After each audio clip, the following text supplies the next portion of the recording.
Section 1.5, Quadratic Functions.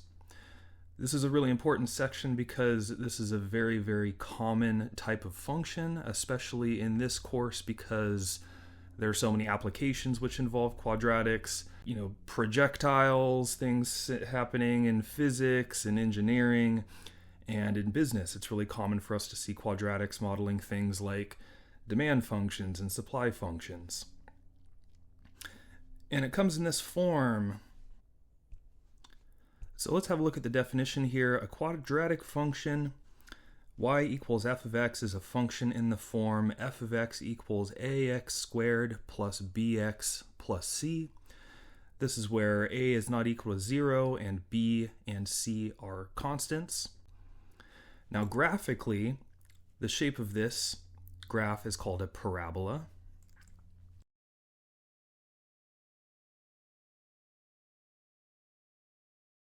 And if we scroll down a little bit on this page, we'll see a couple examples of parabolas. You should have seen these before. They could be upward facing like the one on the left, or downward facing like the one on the right, depending on the sign of our leading coefficient a. If it's positive, it's upward facing. If it's negative, it's downward facing. But it has the same basic shape as f of x equals x squared. And we can think of this as like our parent function for quadratics. And the graph of x squared is one that you should have memorized. It looks something like this. And it's good to memorize a few of the sort of critical ordered pairs on this graph. So the origin is the vertex, that's 0, 0. There's this ordered pair 1, 1. And it has the ordered pair, you know, the last one that I tend to memorize is 2, 4. Okay, right? Because 2 squared equals 4. It also has symmetry with respect to the y-axis, so we have all these same points on the other side, negative 1, 1, negative 2, 4. Okay, so it really pays dividends to have certain basic functions like x squared, square root, x cubed. Have those basic shapes kind of memorized. It makes it a lot easier to graph using transformations going forward. So, you know, assuming we have f of x equals x squared, we have that graph memorized. Then let's say we're looking at a function that looks just a little different. F of x equals a times x squared. So we just have this new factor of a out in front. It's going to be the same graph of y equals x squared, except it's going to be stretched vertically.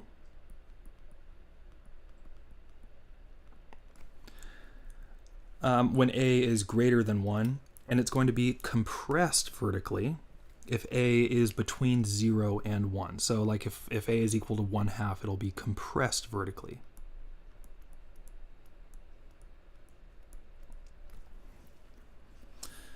What if a is less than 0, meaning it's a negative number?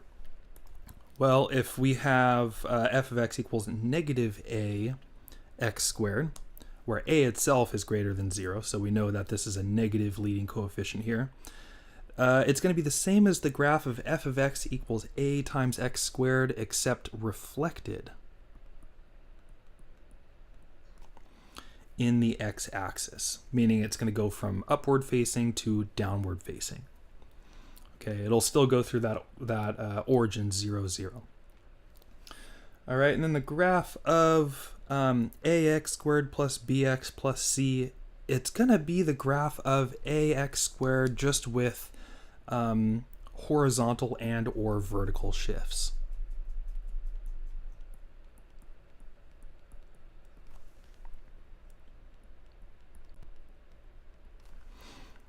Okay, so as long as it's in this sort of general form, we know it's going to be a parabola pointing either up or down, just shifted around somewhere in the coordinate plane. All right, if it opens upwards, this is when a is greater than or equal to 0. The lowest point, hk, we call the vertex.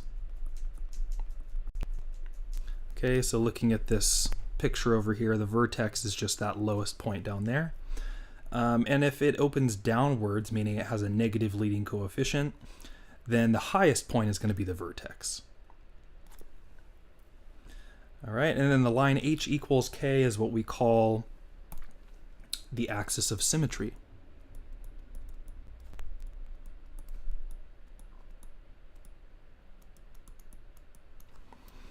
Okay, because parabolas have that beautiful and very convenient symmetry about that line. All right. Let's talk about standard form, vertex, intercepts, and so on. So standard form is when we express the function. So let's say we start with some quadratic ax squared plus bx plus c. We can rewrite it in this form: a times x minus h squared plus k. And we call this the standard form. And we like this form a lot because it makes it very, very obvious what the shifts are, what the horizontal and vertical shifts are. If we look at this, this difference inside of the parentheses here, the thing that's being raised to the second power, x minus h, that number h is going to give us the x coordinate of our vertex. Okay, so that's why we say the vertex has an x coordinate of h. And the plus k on the end, that is going to give us the y coordinate of our vertex. All right, so this is why you'll see some textbooks calling this vertex form.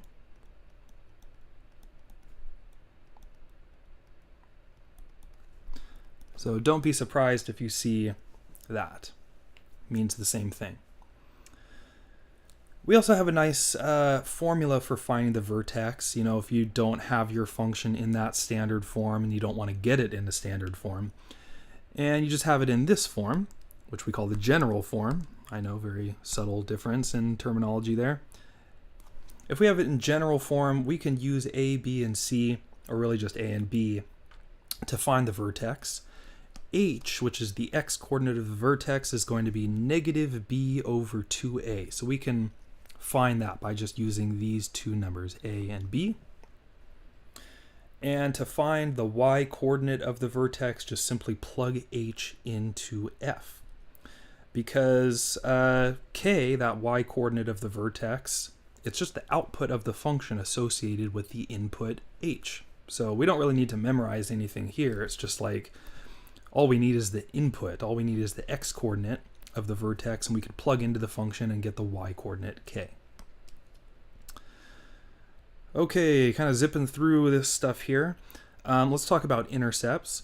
So this function, f of x equals ax squared plus bx plus c, just our standard or our general quadratic function. It's going to have a y-intercept, and it'll be the ordered pair 0c, which should not be surprising at all because, remember, y-intercepts, it's only on the y-axis because the x-coordinate is 0. So to find this, you could just plug 0 into the function. This y-intercept is always going to be the ordered pair 0, f of 0. So pretty easy to find the y-intercept. There's only one y-intercept because this is a function and it has to pass the vertical line test. So the y-axis is, after all, a vertical line, so we can only have one intersection with that line, so it'll be at this point. X-intercepts, however, we can have more than one. We can have no x-intercepts, we can have one x-intercept, or we can have two x-intercepts.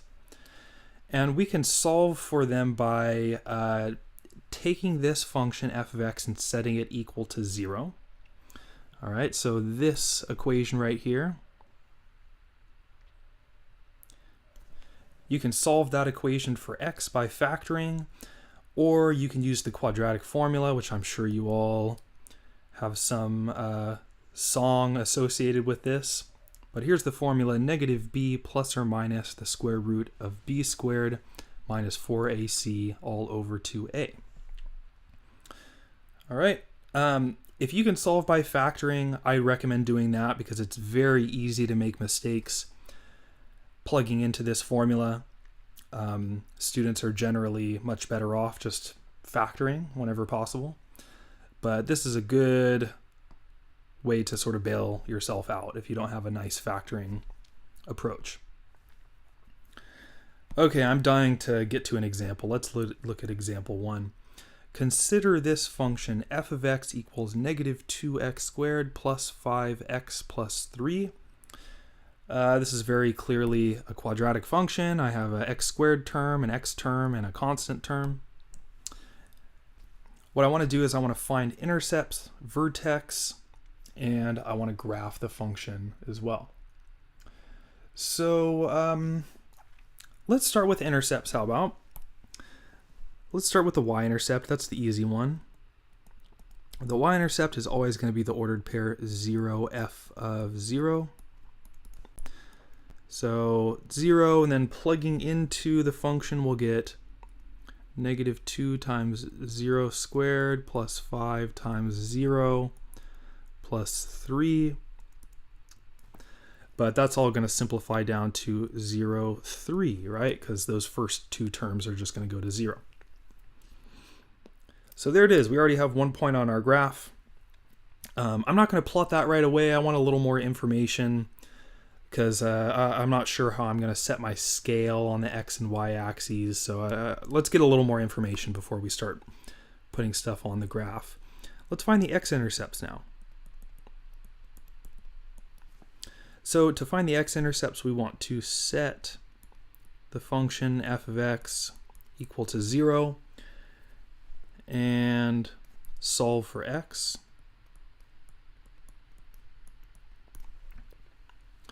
So I'll do that, negative 2x squared plus 5x plus 3, and set it equal to 0.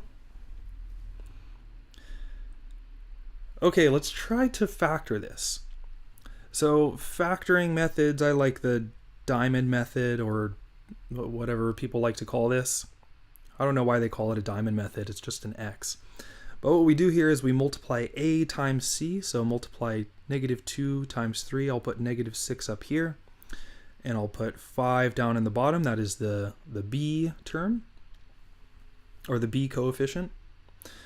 And I'm looking for two numbers that multiply to the top number, negative 6, and add to the bottom number, positive 5.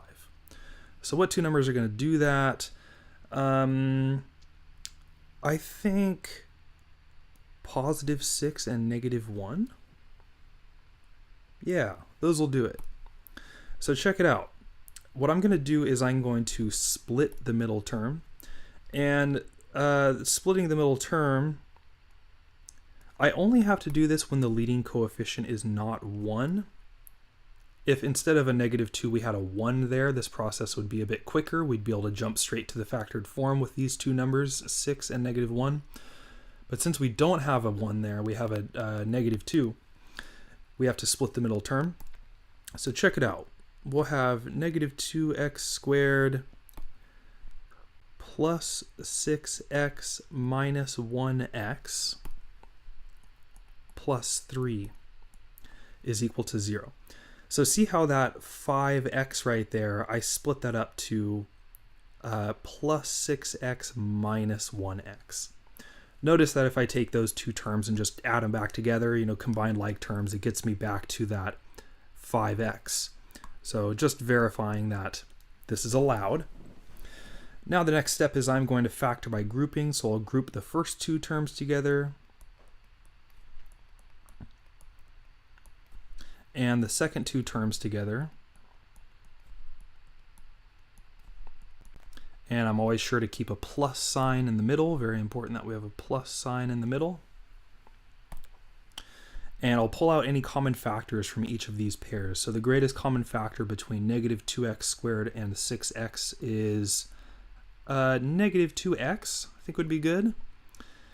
And then what I'm left with on the inside is x minus 3.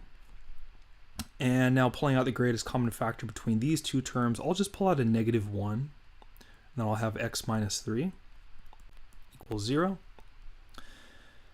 And notice that I got these two factors to match, x minus 3, x minus 3. That's how you know you did this process correctly, because that now is a common factor, which I can pull out. So I'll pull out the x minus 3 as one big factor, and what's left on the inside is negative 2x minus 1 And now I have this in factored form. So this should be review. Maybe you have a different way of doing it, but I just wanted to show how I do this because I'll do this a lot. This is called splitting the middle term.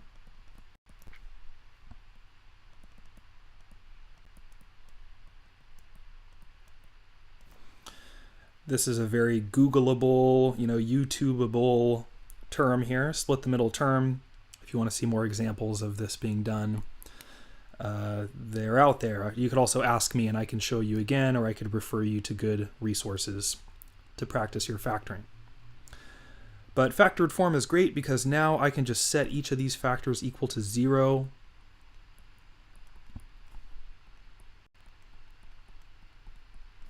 And solve for x. So x is equal to 3, and over here I'll get x is equal to -1/2.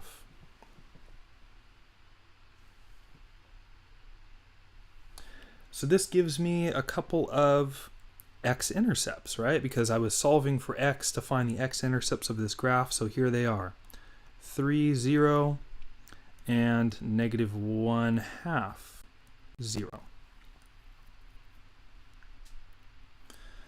All right, pretty good. I also want to find the vertex. So we had that vertex formula up on the page, but it's this ordered pair HK, and H is equal to -b/2a. In this problem, b is 5. And a is -2. So the x-coordinate of the vertex, it looks like it's going to be -5/-4. So I'll just write that as 5/4. Or if you want a decimal, 1.25. All right, and then the k value will just be f of 5/4. Or f of 1.25. And you could plug this directly into your function and simplify. I did that. I got 49/8. Or if you want a decimal, 6.125. Okay, so our vertex is going to be this ordered pair. I'll do the decimal, 1.25, 6.125. Okay, so let me highlight,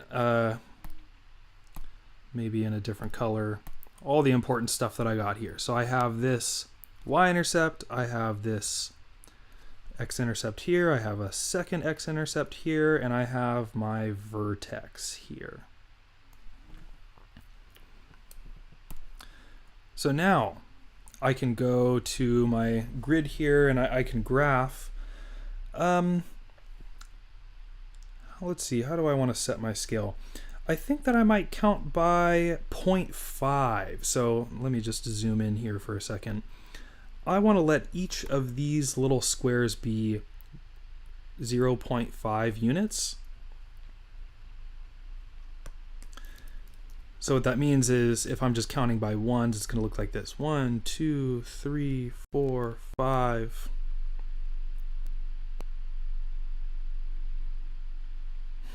Actually, you know what?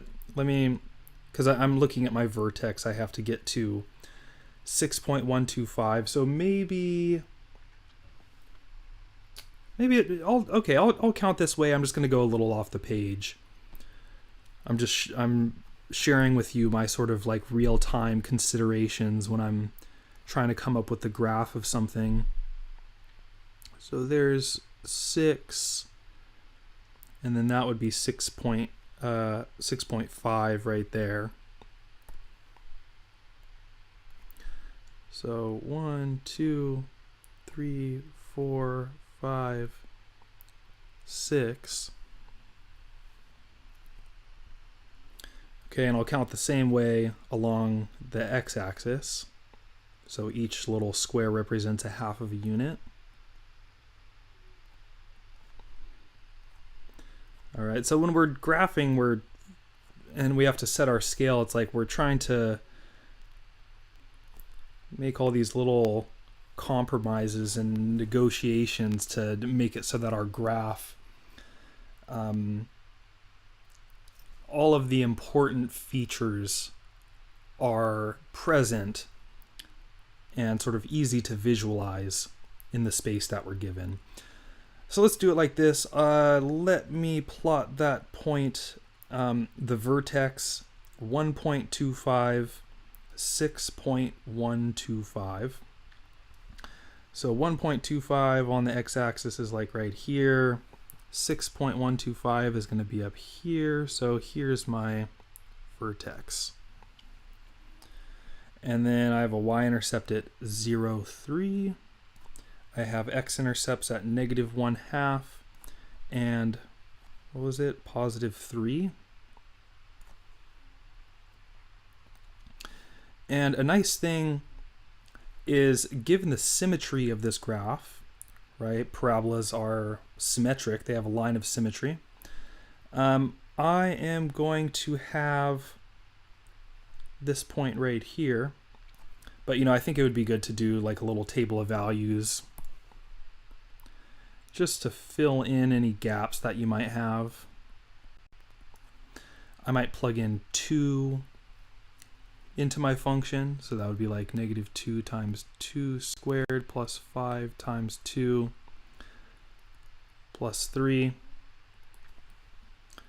Okay, I put in 2 and that gives me -8 plus 10 plus 3. So if I put in 2, I get out 5.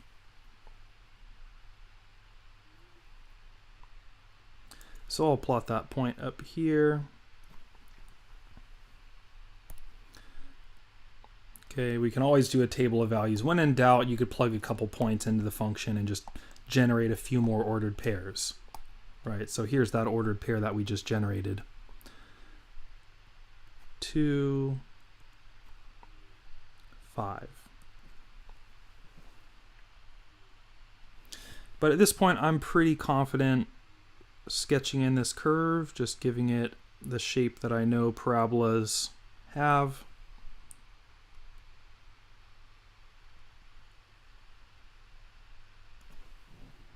There it is.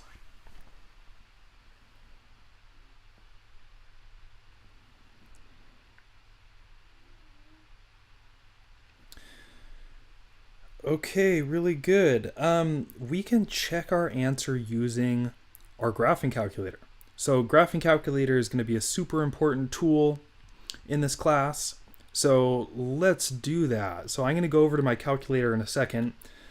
And here are some of the instructions, but I'll talk you through it, finding the x and y intercepts and finding the vertex on my graphing calculator. So let's jump over to the calculator. All right, so here we are looking at my TI-83 Plus calculator. This is a very old calculator. I think it's probably 20 or 30 years old. It's been in my family for a long time. I think my older sister got it when she went into middle school, maybe.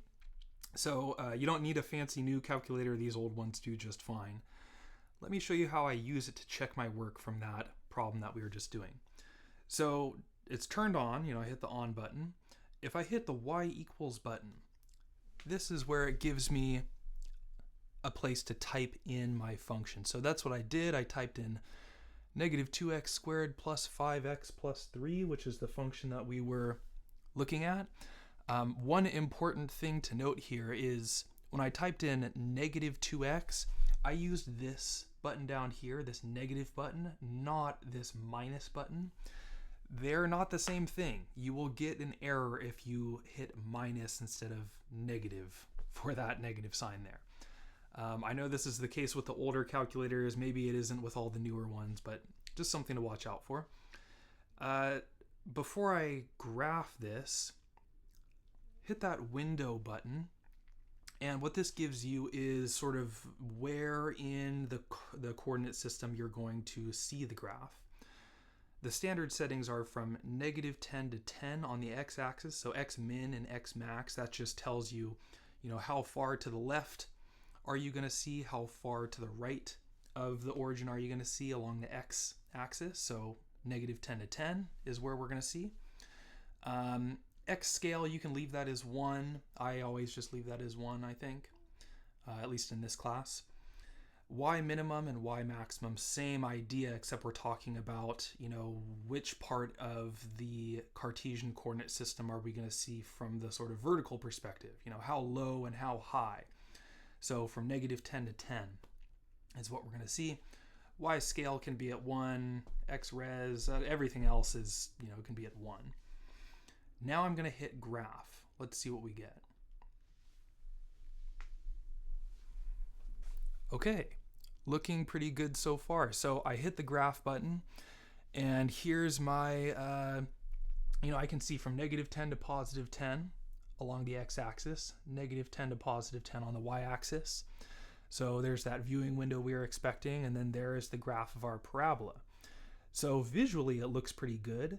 I can check a couple of things, like let's say I wanted to verify that y-intercept. If I hit trace, that trace button there, what this does is it pretty much just becomes like a generator of ordered pairs where I could plug in an x coordinate and it'll spit out the y value. So like if I put in 0 for x, remember the y coordinate that I had for my y-intercept was 3, so 0, 3. So if I hit enter, there it is. It says the associated y value with x equals 0 is 3, so that's good. What if I wanted to verify some of those x-intercepts? So for this, I'm going to use a function. So see right here above trace, it says calc. So I hit this second button, which is kind of like a shift key, and that allows me to hit this button, and really I'm hitting the calc button. And it brings up this menu with a bunch of other stuff that I can do. I want to find the zeros, like the x-intercepts are the same as the zeros of the graph. So I'm going to hit enter on the 0.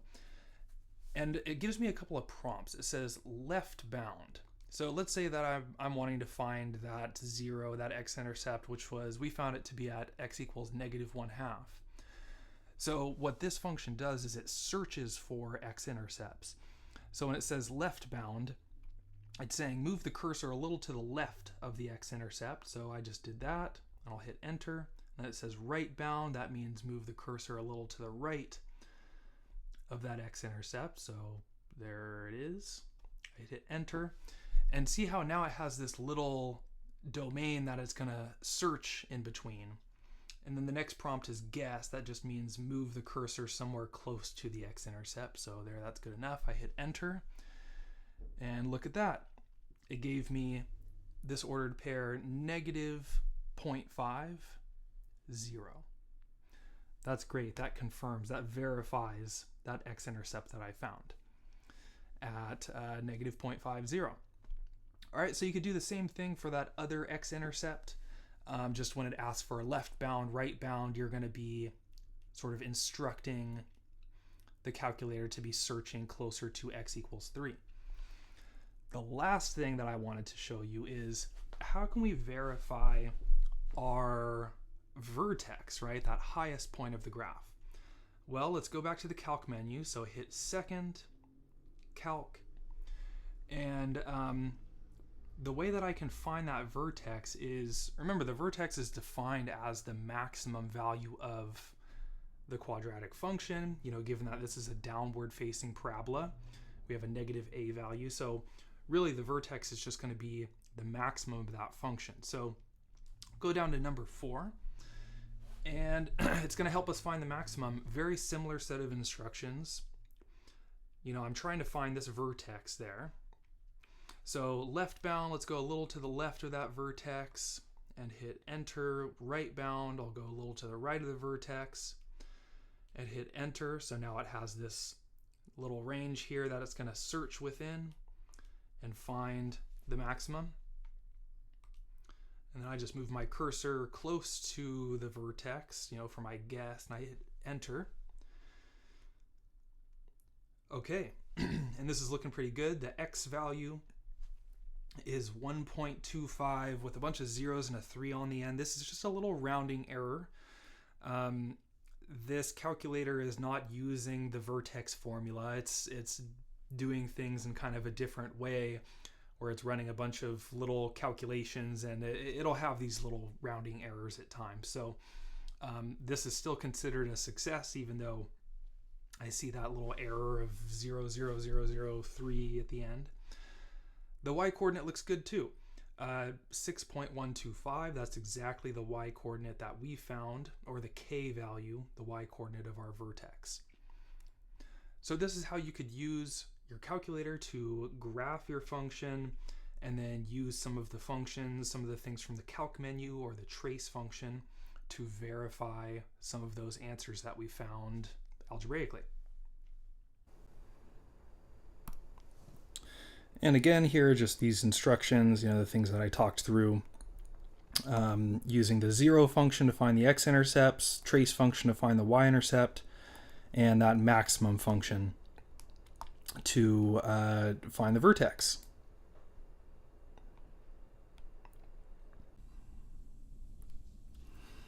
Let's check out example 2 here.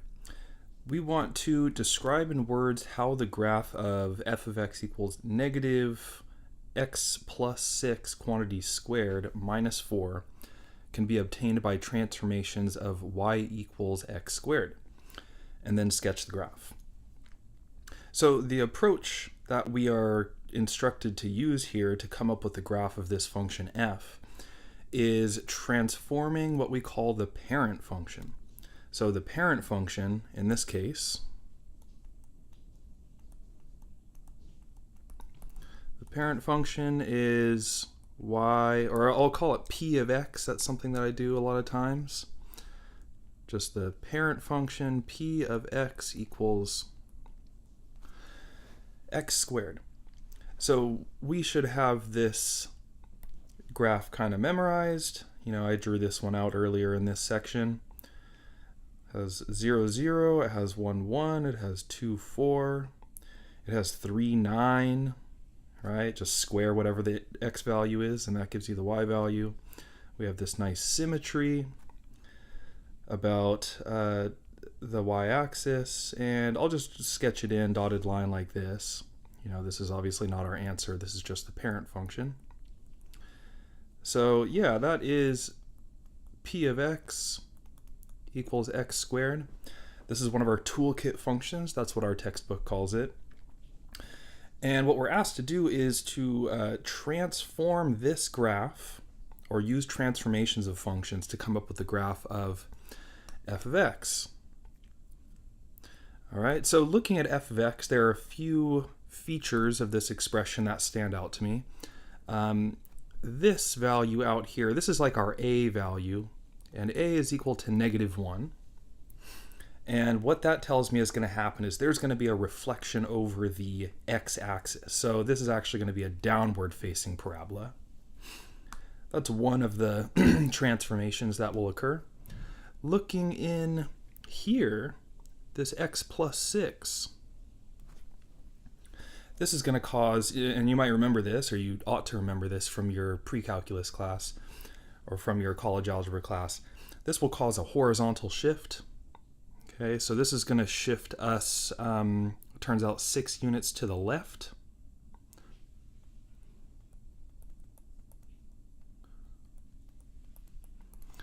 And then this -4 on the outside, since it's on the outside of the, kind of the main feature of this function, the x squared, this is going to cause a downward shift by 4 units.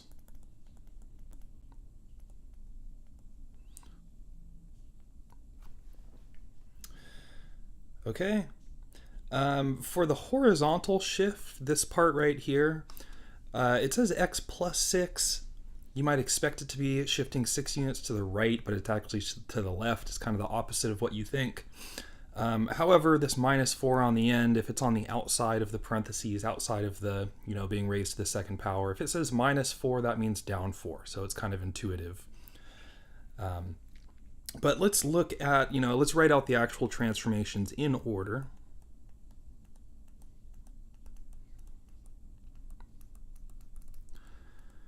because the order in which we perform these transformations is going to impact what the end result will look like. And down here I gave you the order of transformations. So the first thing that we would normally do is a y-axis reflection. And we actually don't have that in this case, but y-axis reflection is like if you have y equals f of negative x. So like if we had a negative sign inside the parentheses here, which we do not in this case. So that's not a thing in this problem. The second order of transformations is horizontal shift. So that's like if you have f of x minus c, right? And we do have that. We have the x plus 6. So c in this case is actually negative 6. Okay, and then x-axis reflection and vertical stretch. This comes from the a value. So y equals a times f of x. If a is negative, it'll reflect. And then if a is some value like 2 or 1/2, that's going to cause a vertical stretch or compression depending on the value of a. And then the vertical shift is just that, that plus c on the outside of the parentheses. That'll impact, it going up or down. So listing our transformations for this problem in order, the first one is going to be that horizontal shift.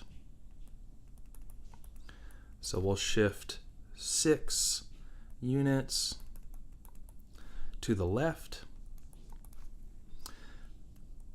The second transformation is going to be caused by the a value, which is -1. In this case, that's just going to be a reflection. So reflect over the x-axis in this case. And the last thing is shifting down 4.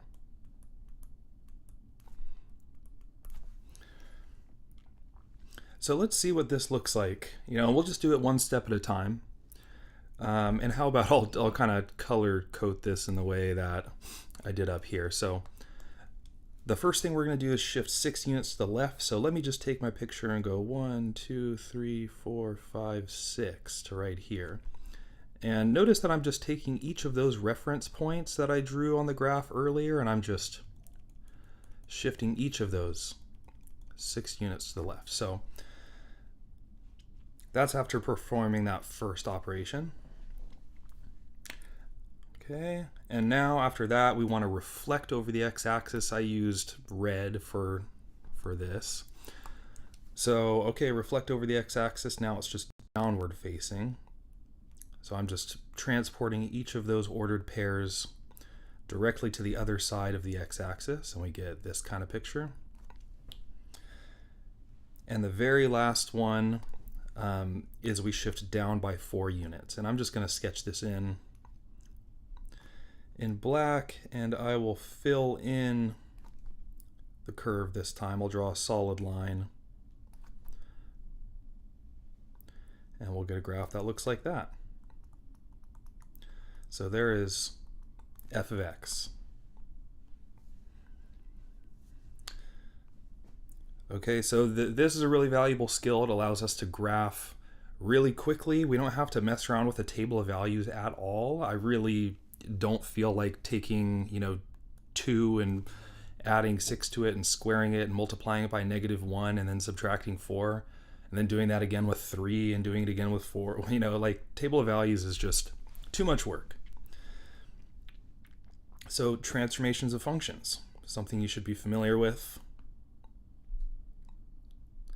Let me know if you have any troubles with this.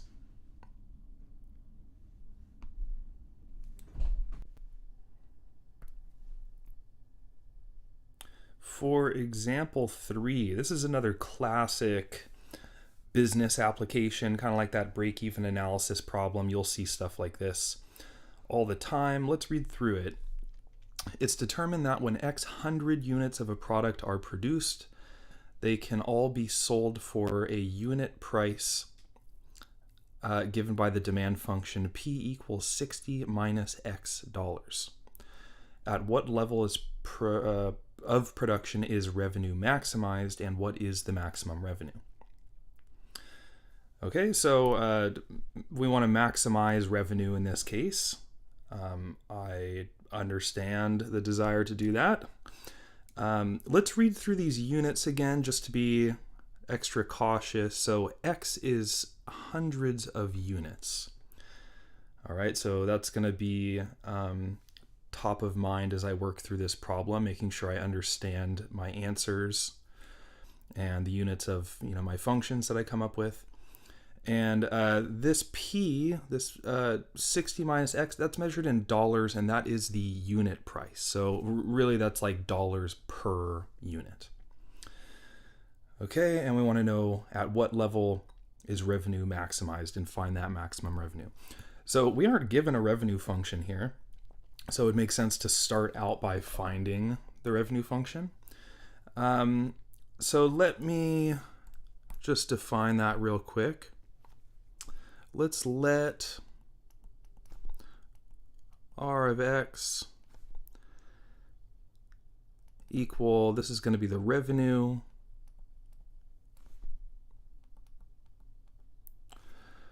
from selling X hundred units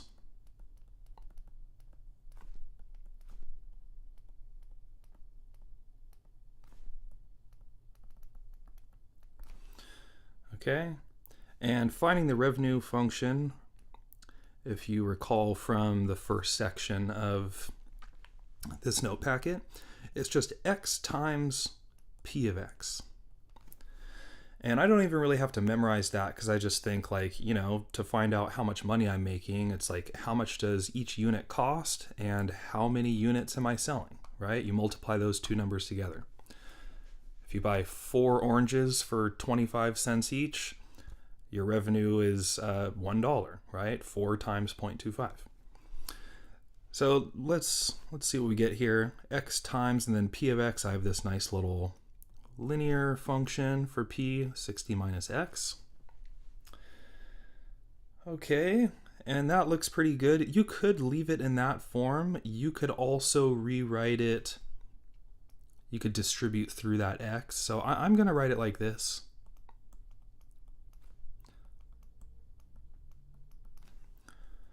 Sorry, that should not be P, that should be R of X.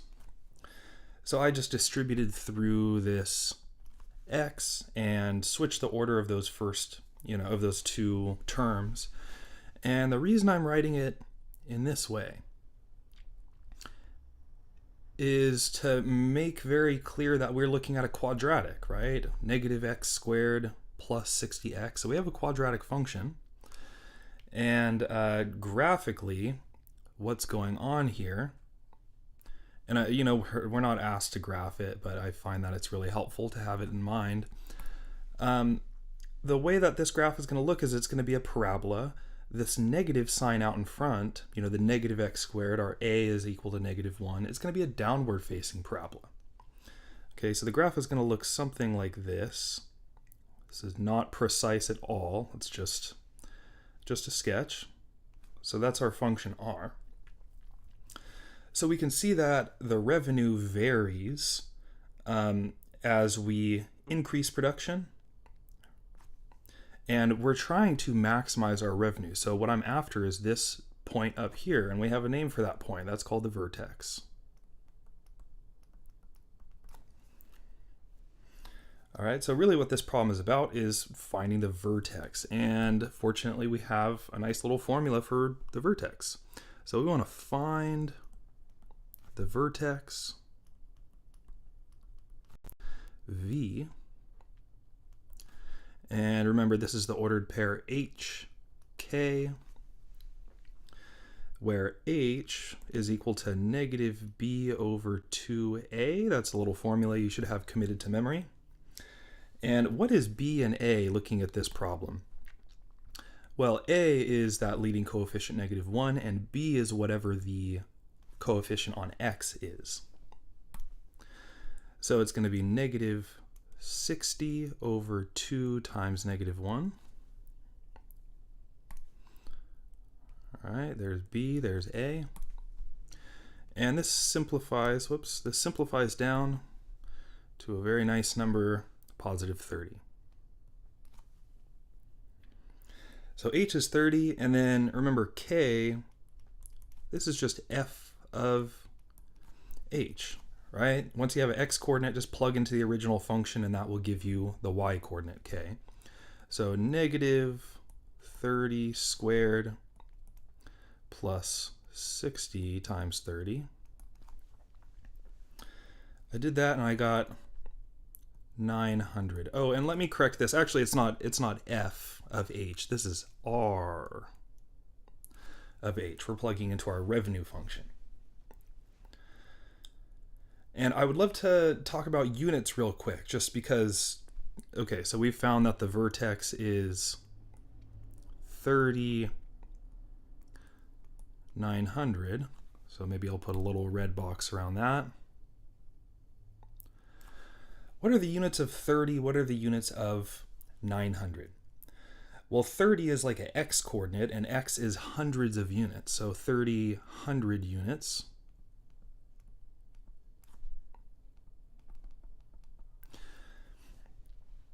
Okay, but that's kind of a weird way to state that number. What's 30 hundred? Well, that's just 30 times 100, so that will be 3,000 units.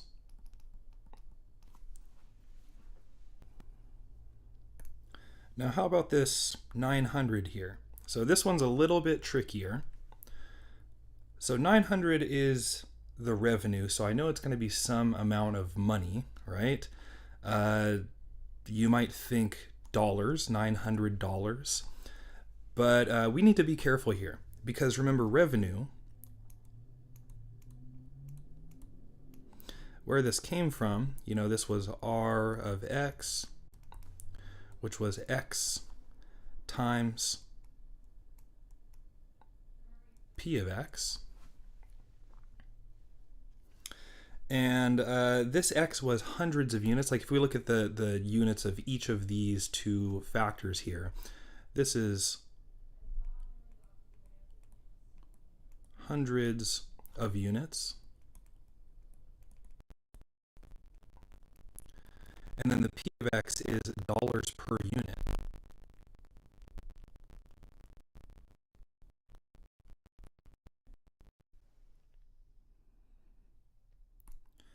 Now we can do a little bit of arithmetic with these units. So let me rewrite this as 100 units. And here when I say units, I'm talking about, you know, the units, the product that we're producing here.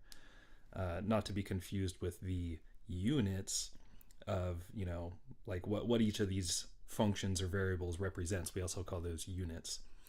Okay, and then over here, the units for P of X are dollars per unit. I'm going to write that as dollars over units. Right? Because remember the per, whenever we see per in some kind of units like miles per hour, that's division. That's the division sign.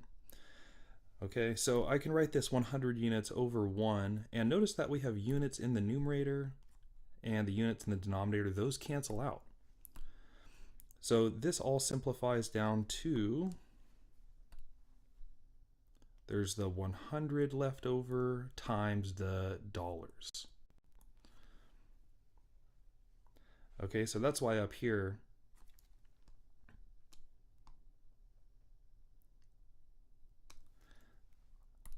this should be $900.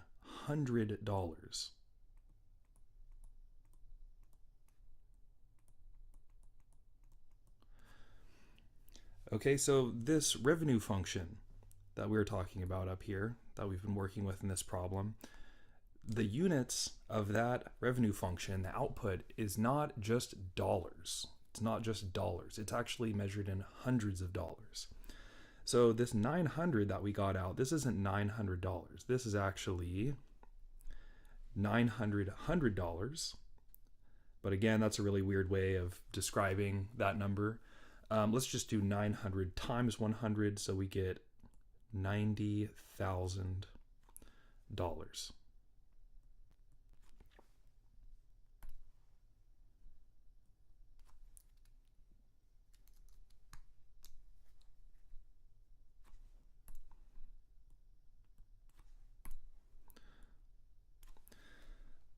Okay. So now that I have those two values, I'll just answer, the question that was asked in this problem in a sentence. It says at what level of production was revenue maximized and what is the maximum revenue? I'll say that revenue is maximized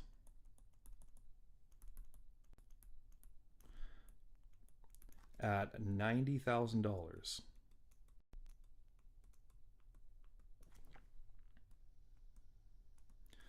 when 3,000 units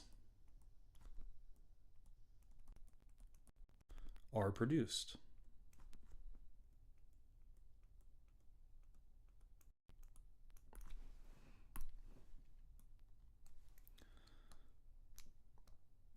And that's going to be my final answer, so I'll box that up.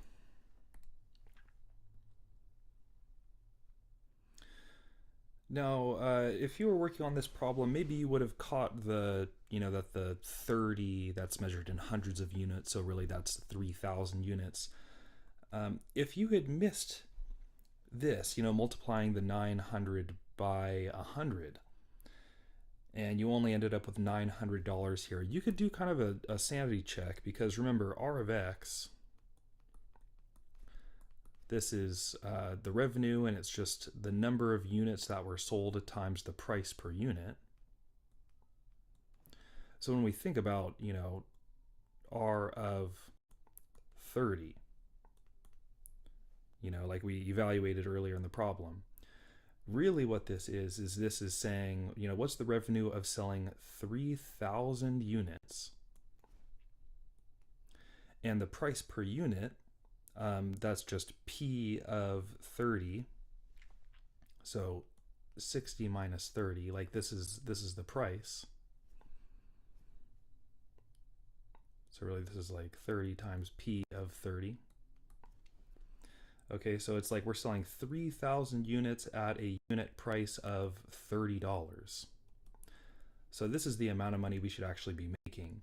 If you just had 900 right here, and you just took a second to sort of reflect on that dollar amount and whether it makes sense, you would realize that it's way off, right? Because if we're selling 3,000 units at $30 per unit, it's going to be a number much bigger than 900. That's where the 90,000 comes from. So I'd recommend at the end of these problems, particularly, making sure you get your units right, just take a second, do a little sanity check, think through the problem, think where the revenue is coming from, and make sure that that number makes sense. It's very common to be off by a factor of 10 or 100, depending on how your units were defined in the problem. Okay, so this is the most challenging thing about this class. So, we'll get used to it, we'll work at it, we'll do more examples working with units, doing unit arithmetic like this. But it always helps to check at the end of the problem like that.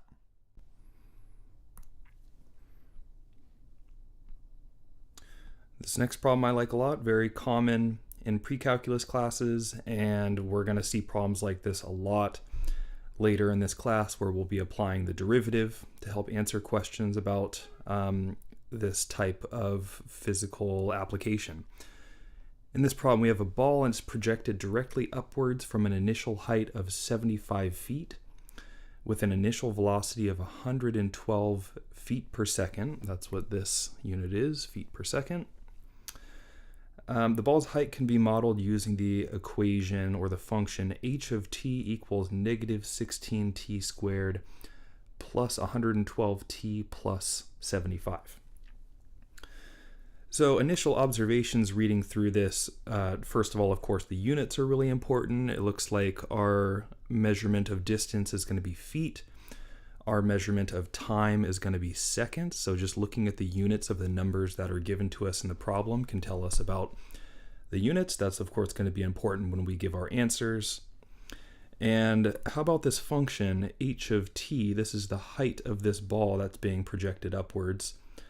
I'm noticing that this is quadratic, right? T squared plus, and then we have a t term and then a constant term. So we have a quadratic function here. One thing that I want to make sure we understand about this situation before we go any further is the function, h of t, if we were to graph this, we're not asked to in this problem, but if we were to graph it, you could put it in your calculator if you wanted to. We're going to get a graph that looks like this. It's going to be a downward facing parabola. I know it's going to look like that because of this negative 16 t squared, that leading coefficient being negative tells me that it's going to be a downward facing one. You'll be able to find that this y-intercept, or this h-intercept, I guess, is going to be 0.75. Okay, so the thing I wanted to point out is this graph can be misleading. Like, a lot of people look at this graph and they think, oh, this rock is being thrown out in that direction and it's taking this kind of path, it's covering some horizontal distance in addition to going up and down. That is not what's happening here. This axis, the horizontal axis, is measuring time, and the vertical axis is measuring height. So this is like our h of t axis. What's really happening though is, we're at a height of 75 feet. I don't know, maybe we're standing on the side of a cliff or something like that. And this rock is being thrown directly upwards, and then it falls directly down, going to the ground. Okay, so I just wanted to clear this up. Like, this is not like we're throwing it with some horizontal velocity and it's taking a path like this. That isn't what's happening here. This is our time axis here. Okay, so now that I've said something about that, let's look at part A and see what we're asked to do. After how many seconds does the ball reach its maximum height? What is the maximum height?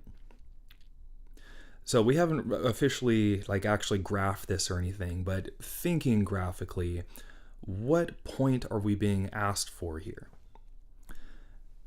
Because we're being asked for something that the function is going to give us, and each of the ordered pairs on this graph, it's going to be an ordered pair t, h of t.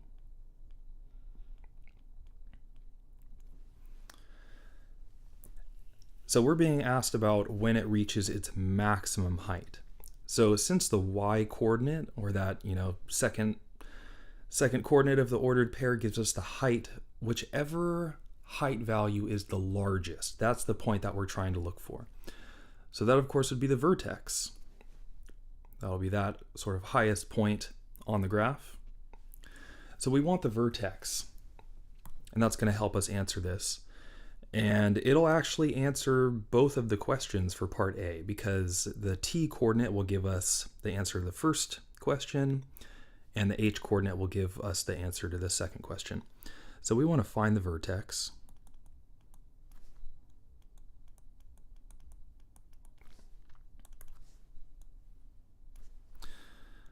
V, this is the ordered pair h, k. Those are kind of the generic variables that we use. Whoops, I keep writing a k there. H, k. And we have a formula for finding h. So we know that h is equal to negative b over 2a.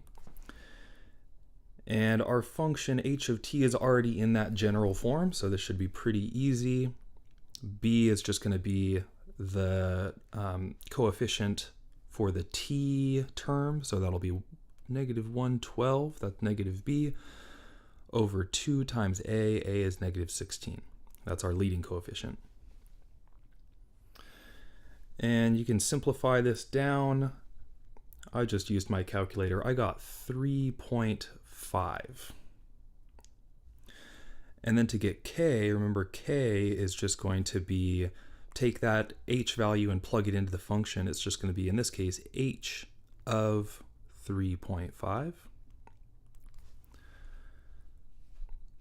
Right, so that would be like negative 16 times 3.5 squared plus 112 times 3.5 plus 75. And we can simplify this. I just used my calculator and I got 271.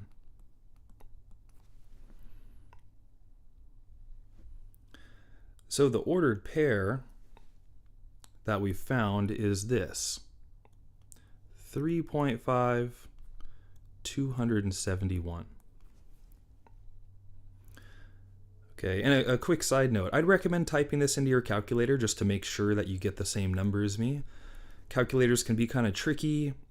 You have to be careful with how you type things in, use plenty of parentheses, that kind of thing. But we got this ordered pair, so let's answer the question now. So the first question was, after how many seconds does the ball reach its maximum height? So that's going to come from this first number, 3.5. So the units of that 3.5 are seconds. So I'll write that in a second. The second question, what is the maximum height? That's going to come from that second number, 271. What are the units of that height? Well, looking back to the original question, remember feet. That's going to be the units of distance from the ground. So to give my answer in the form of a sentence, to make it really clear that I understand what's going on here, I'll say that the ball reaches a maximum height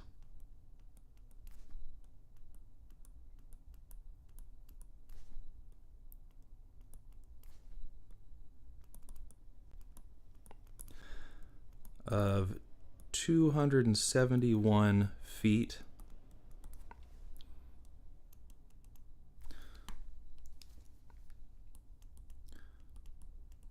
after 3.5 seconds.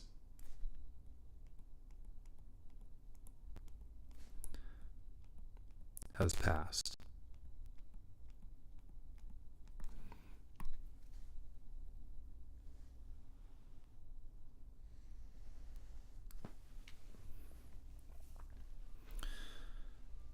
All right. So it isn't totally required if you're working on a quiz or a test that you write out this whole sentence, but you definitely have to have your units. But I always get this question when I'm giving this type of lecture in person. As long as you have 3.5 seconds and 251 feet, like if you just boxed up those two numbers, I would probably be happy and give you full credit on a test or a quiz. But I like to be really clear and write out a little sentence, make sure we're all on the same page. Okay, let's move on to B. After how many seconds will the ball hit the ground? So the ball hitting the ground, how are we going to find this? Again, thinking about like inputs and outputs of this function, like what ordered pair should we be looking for if we're trying to find when the ball hits the ground? Well, what is the height? Like what is h of t when the ball hits the ground?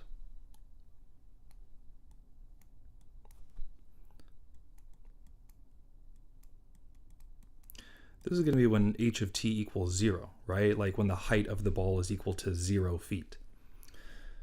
All right, and looking at this graph, that's going to be at this point over here, right? This is going to be some ordered pair. I'll call it whatever, t0, and the y coordinate, or the h of t coordinate, will be 0. Like we're looking for this point right here. That's when it hits the ground. So really all there is to this is setting h of t equal to 0 and solving for t. So let's do that. Negative 16t squared plus 112t plus 75 equal to 0.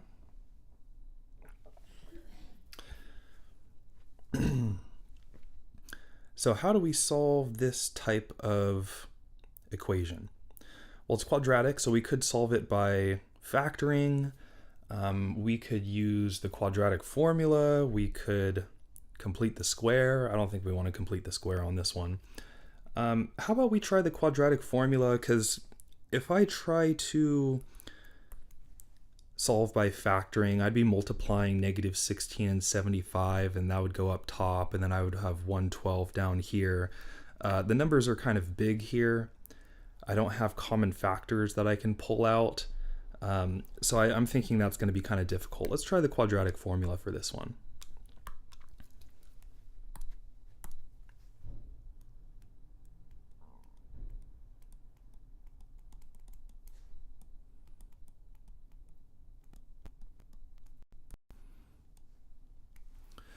Quadratic formula, t is going to be equal to negative b plus or minus the square root of b squared minus 4ac all over 2a. And that's just one of those formulas that every calculus student should have memorized.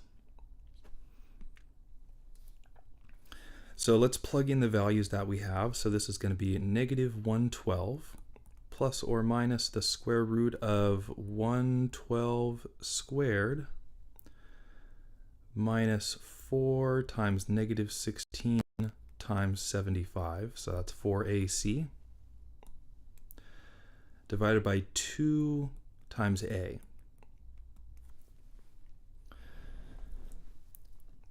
So don't try to type this all into your calculator at once. I really recommend doing kind of one stage at a time. I usually start by doing, simplifying inside of this radical first. Right, so the 112 squared gave me 12,544 plus the 4ac, that gave me 4,800. And then divided by negative 32, just taking it one step at a time. Then I would add those two numbers together in the square root. Then I would take the square root of that, and again, just one step at a time. So here's what we get. We end up getting two values, and I'll give decimal approximations here. And we get two values because in one computation we add right here, and then in the second computation we subtract. So we get two numbers. The smaller number is negative 0.62, and the larger number is 7.62. So those are the two numbers we get. And we were actually expecting two numbers. Looking at the graph can help kind of indicate why we got two numbers. Remember, this is a quadratic function. The graph is a downward facing parabola. So really there's this branch off to the left as well that goes down. And this isn't really a relevant part of the graph because this is like negative t values and we only care about positive t values. But just in case you were wondering, like, where is this negative 0.62 coming from? It's coming from over here. We have this ordered pair, negative 0.620, and then we also have this point over here, which is the one we were looking for, which is 7.620.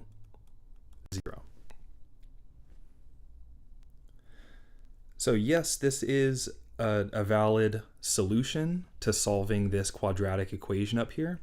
But it isn't relevant to this problem because we're trying to figure out when the ball hits the ground, and that's going to be only this second larger positive t value. So what are the units of that 7.62? It's going to be seconds. So I'll give my answer over here. I'll say the ball hits ground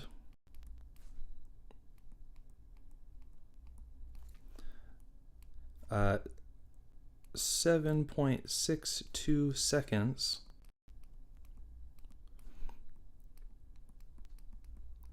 after being thrown.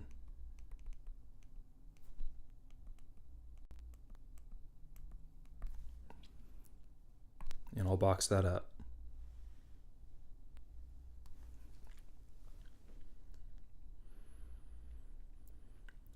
Okay, again, I'd recommend trying to type this into your calculator. I know I put a little ... here, But work this out on your own and make sure you get the same two solutions that I did.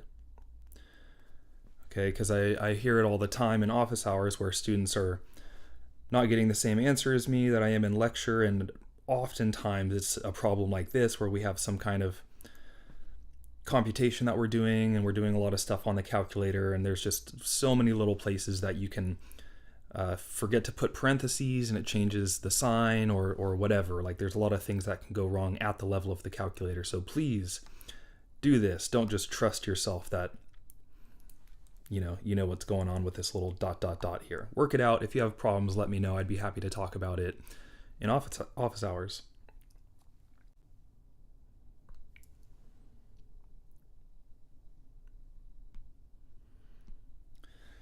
All right, moving along, let's talk about supply and demand.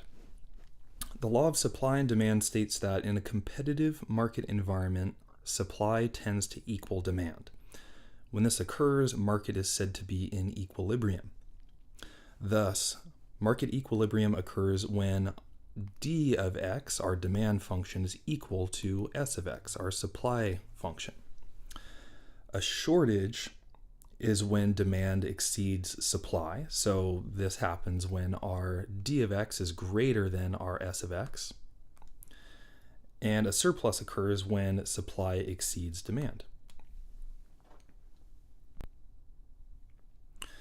So let's look at this problem here. This is a very typical kind of business calc problem. A manufacturer will supply X units of a particular commodity to the marketplace when the price is S of X. This is our supply function. It's equal to X squared plus 14, and our units here are dollars per units. Okay, so a little quadratic function for our supply function. The same number of units will be demanded or bought by consumers if the price is, here's our d of x, 174 minus 6x, and again, dollars per unit. At what level of production x and unit price p will the market equilibrium be achieved? Graph to verify your answer. Okay, so remember, each of these functions, the supply function and the demand function, they're both price functions ultimately. Like the output of the function, they're going to be p-values. They're going to be measured in dollars, or in this case, dollars per unit. Okay, so what we want to do is we want to achieve market equilibrium, which is when supply function and demand function are equal to each other. So intuitively, it seems pretty simple, set these two functions equal to each other, solve for x, and that x value is going to be the number of units, which will give us the level of production that we want to achieve market equilibrium. Okay, so let's do that. For this, we just want to set s of x equal to d of x and solve for x.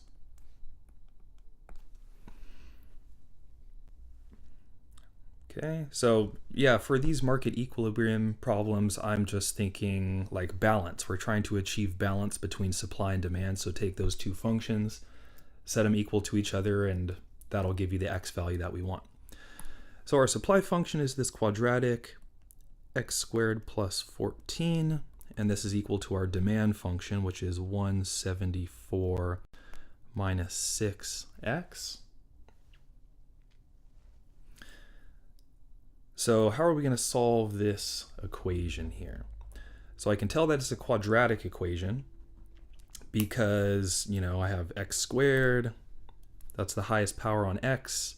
Other than that, I just have constant terms, and I have an x term over here as well. So I think I'm going to try and solve this by factoring. That's always my first attempt. So I'll get everything off to one side. I'll move everything to the left. I'll get x squared plus 6x. That was adding 6x to both sides. And now minus 160. That's subtracting 174 from both sides. Now I have a 0 on the right-hand side. I'm going to try to solve by factoring. So I like my little diamond method. This is pretty common, so I'm going to put my C value up here. That's negative 160. I'm going to put my B value down here, which is 6. And remember, our leading coefficient for this is just 1, and this is the easy case. We don't have to split the middle term or do anything tricky like that. If I can find two numbers that multiply to negative 160 and add to positive 6, those two numbers are going to give me my factored form of this quadratic. So what do we think? Two numbers that multiply to negative 60 and add to positive 6. I think positive 16 and negative 10 will work. And by the way, the way that I kind of break these down and solve these little puzzles is I'm thinking about the negative 160, and I'm thinking about, like, you know, what are the factors of this? Like what two numbers multiply to this? And I could be thinking, like, you know, negative 1 and 160, or 4 times negative 40, or, you know, 16 times negative 10. Like, it's a little bit of a puzzle, and, you know, I wouldn't blame you for breaking out your calculator and trying to figure it out. But all that I really know going into these is just, like, I'm trying to think of what are the factors of 160, and since it's negative, I know one of these numbers has to be negative and one of them has to be positive. And since they have to add to a positive number 6, that's why I knew that the larger number had to be positive and the smaller number had to be negative. So anyway, this is just something you get better at as you practice doing it. But this works, right? 16 and negative 10 multiply to negative 160. They add to positive 6. And since the leading coefficient is 1, I can jump straight to my factored form. It'll be x plus 16 times x minus 10 equals 0. And now, once we're in this form where we have the left side factored and we have 0 on the right side of the equation, since these two numbers multiply to 0, I know that either x plus 16 is equal to 0 or x minus 10 is equal to 0. So the way we solve this, or finish off this problem, is set x plus 16 equal to 0, set x minus 10 equal to 0, and then we solve these two equations. X either equals negative 16 or x equals positive 10. And remember, these x values, this is the number of units that we're producing. So this is like negative 16 units or positive 10 units. You know, we don't know what this commodity is. The problem doesn't specify.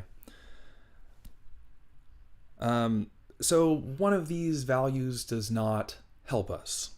The negative one, of course, right? Like if we were producing phone chargers or something like that, like what does it mean to have negative 16 phone chargers?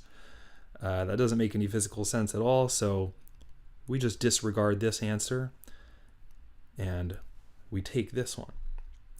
So what we've found is when x is equal to 10, if we produce 10 units, then supply and demand are going to be equal to each other. Okay, so that's going to be a very efficient or competitive market, as was described in the definition above. So to give my answer, well, first let's go back and remind ourselves what we're actually asked to do. We're asked at what level of production and what unit price P. So we want the x value and we want the unit price P at which market equilibrium is achieved.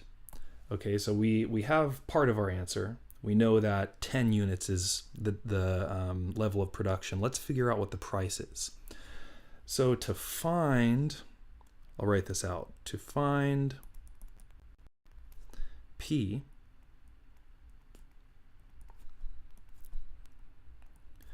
we evaluate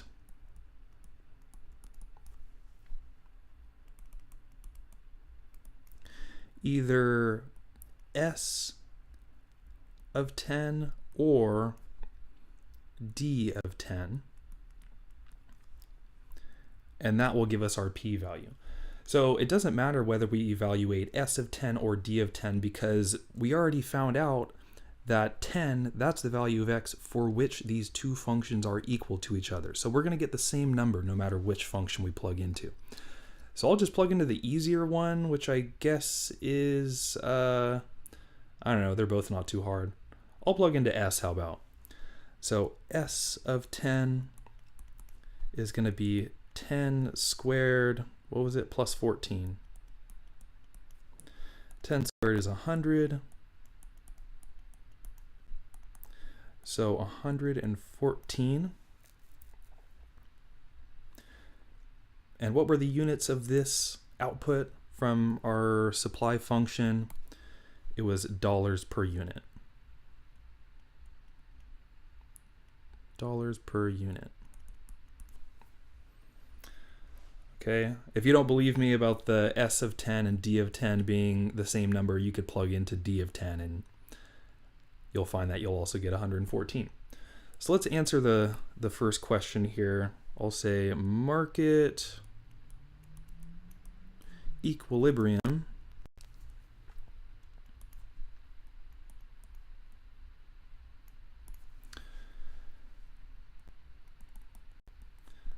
will be achieved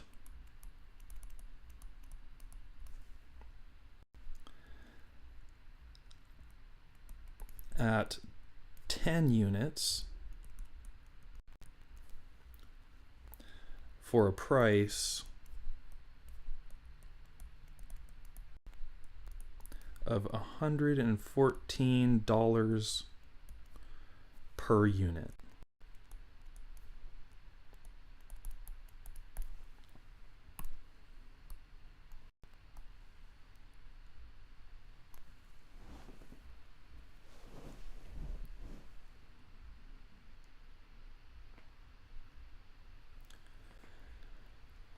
Okay, so we've answered the question. Now we just want a graph to verify our answer. So here, I'm just gonna split the page here.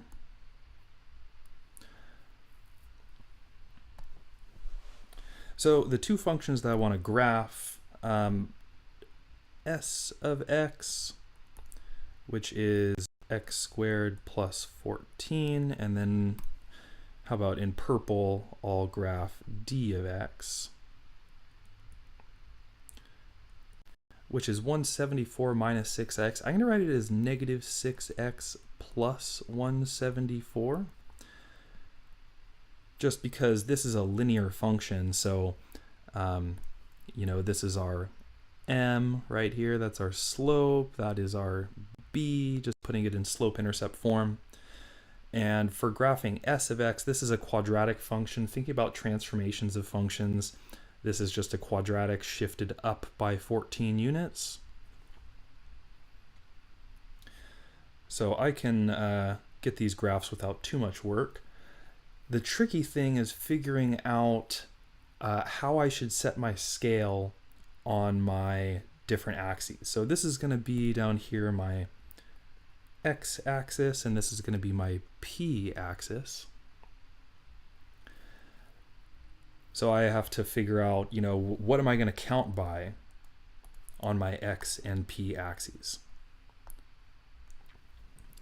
Okay, so looking at these two functions, what I can do is I can find a couple of ordered pairs. That's one way that I'll usually start. Like, you know, if we have a t-table, you know, x and sometimes I'll do these sort of compound tables of value. I'll call this s of x, and this can be d of x. A couple points that I have on here. Well, I know that I have the ordered pair 10, 114 for both of these functions. Okay, so that's an important point because that's where market equilibrium is achieved. So it would make sense to have this point kind of centralized in this graph. Like, it would be good if that ordered pair 10, 114 occurred somewhere kind of in the middle of the graph. a couple other points on each of these graphs that could be easy to find and could help guide us a little bit, like a y-intercept. If I put 0 into s, I get out 14. If I put 0 into d of x, I get 174. Remember, that was our y-intercept. Okay, so I would like to see those y-intercepts present on this graph. So here's what I might do. Like, I could just make sure that I have enough room to get above 174 on my p-axis. And maybe I can make sure I get up to 20 on my x-axis to make sure that 10 is sort of central in the graph. So let's try that and see what happens. So if I want to make it up to 20 on my x-axis, so let's count up how many sort of tick marks we have on this axis. 1, 2, 3.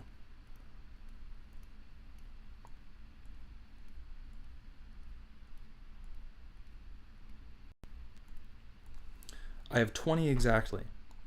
Okay, so if I have 20 marks, that's very convenient for the x-axis. I can just count by 1 on here. So there's 1, 2, 3, 4, and so on. Here's 20, 5, 6, 7, 8, 9, 10. Make sure I know where 10 is, because I'm definitely going to plot that ordered pair.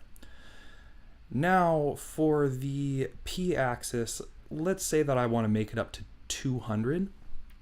So let's say I want this highest point up here to be 200. The way that I can figure out what I'm counting by on the p-axis, I'll just do a little calculation down here. I'll just say p-axis scale. I want to be able to make it up to a value of 200 over the course of 20 little boxes. So I'm going to divide that by 20, and that's going to tell me what I'm counting by on my p-axis. So doing this division, I just get 10. So I'll be counting by 10 on my p-axis. So let me carefully mark this out. So this will be 10, 20, 30, 40, 50, 60, 70, 80, 90. Here's 100 right here. 10, 20, 30, 40, 50, 60, 70. So 174. I'm going to write 170 because 174, I want to be able to find that on the p-axis, because that's going to be one of our sort of crucial ordered pairs on this graph. Okay, and at this point, I think I'm ready to jump in and start graphing these. So maybe I'll start with the linear function d of x. This one is going to be pretty easy to graph because we already have two ordered pairs, and I'm going to plot those on the coordinate plane here. So 0, 174 is one of our points. So that's the y-intercept or the p-intercept of this graph. That's going to be right about there. And what else do I have? I have 10, 114. So 10 and then 100. There's 110, 114 is about right there. And again, linear function. So 2 points define a line. So I'll just draw a straight line through these 2 points. And there is the graph of my function d. So I'll label that there. Now let's put s of x, our supply function. Let's put that down. So this is a quadratic function. That x squared there tells us the quadratic function. It's going to be a parabola. It'll be upward facing. It'll be shifted up by 14 units, just using my transformations of the parent function x squared to come up with this graph pretty quickly. I know the vertex is at 0, 14, so I'll mark that. And I do know it's also going to go through this point up here. You know, the two graphs share the ordered pair 10, 1, 14, so it's also going to go through that point. I might find one more ordered pair just to help myself out with the shape of this parabola a little bit. You know, it doesn't really matter which one, something between 0 and 10 for the input. How about 4? If I put 4 into s of x, it's going to be 4 squared plus 14, so that'll be 16 plus 14, I get 30. So 430 is also on the graph. And that's really helpful. That just is going to make a big difference as far as how accurate this parabola is going to be. Let me try that again.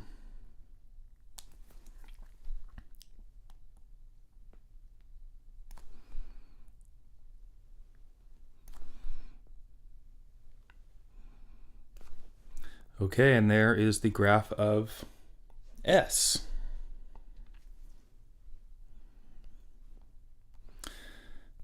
Okay, very good. So something I want to point out about this graph is each of these functions, you know, the output values, the y coordinates, are representing the amount of money that is being charged or paid.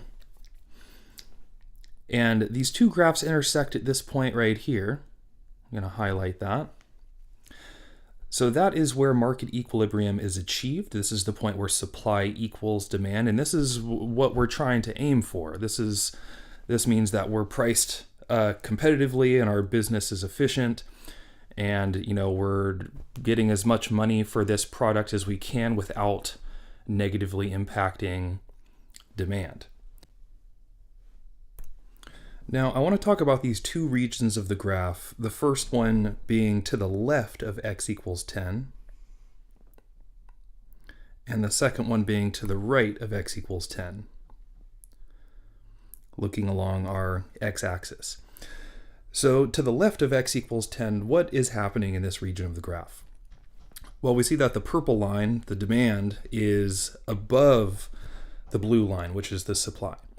So these are the x values for which demand exceeds supply. So there's a name for this kind of situation. This is where we have a shortage.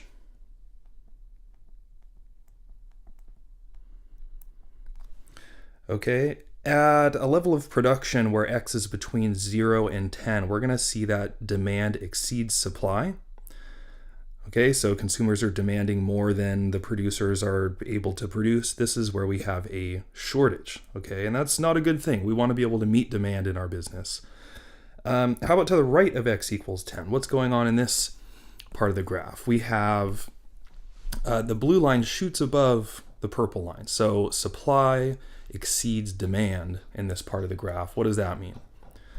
That means that we have a surplus of the good.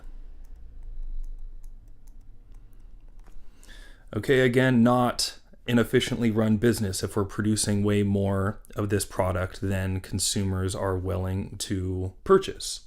Okay, so the point that we're trying to aim for, of course, is this point right in the middle, which we found, where we have market equilibrium, where we're running, you know, perfectly efficiently. Supply is equal to demand. There is no lost business and there is no wasted product. Okay, so just kind of graphical interpretation of this whole idea of supply, demand, market equilibrium, surplus, shortage. This is a very classic business calculus class, or business algebra, I guess, type of problem. So you'll definitely see these on homeworks. So this is a great problem to study from. But that actually brings us to the end of this section. Next up, we're going to be looking at polynomials and rational functions. That's in section 1.6. So I will see you there in the next video.